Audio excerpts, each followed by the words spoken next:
Hello, my name is Alex the Polymath. Today I will be doing a tutorial on Bubble.us. And this is basically used to make mind maps. So I'm going to search Bubble.us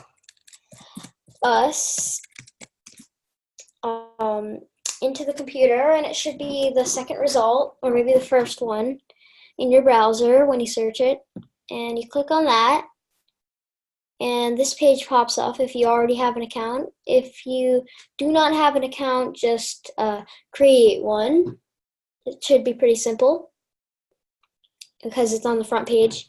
And this is basically what it looks like if you have an account. You can see that I've made a few different mind maps before, but I'm going to make a new one to show you how it works.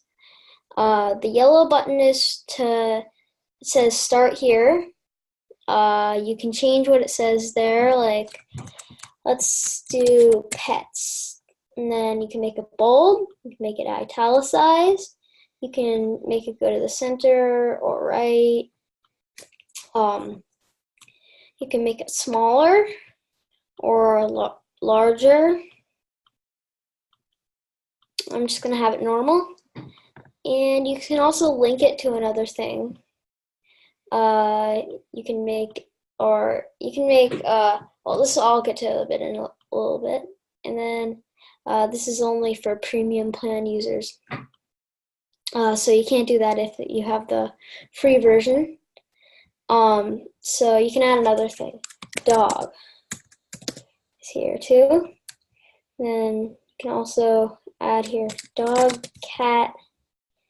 And then you can add another one to this actually. I'll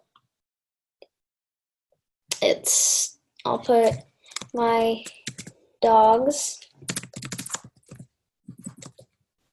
there. And you remember how I said I was going to show you how to what this does? Well, you can do different formats: a grid, a tree, and a circle. It doesn't seem to be any different though. Maybe if I add another one of these, then it'll be different. Bird. No, it doesn't seem so. So that doesn't seem to be working right now. Maybe, yeah, I probably need to do more bubbles.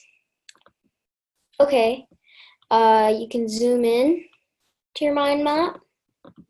You can make it basically in the middle. You can have a background color, and you can select all of them, then deselect them, then copy the selected ones, then cut them, then paste them back in.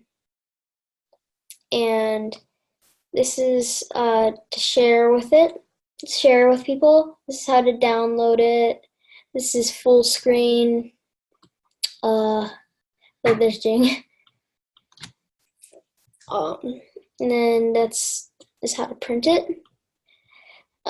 This is to see, well, that's only for premium members, and this is to redo. Then undo. And you can also make folders for your mind maps. Folder Y. Call this, not very creative names though. And you can put your mind maps in the folders. Okay, so that's basically it. Thank you for watching this tutorial.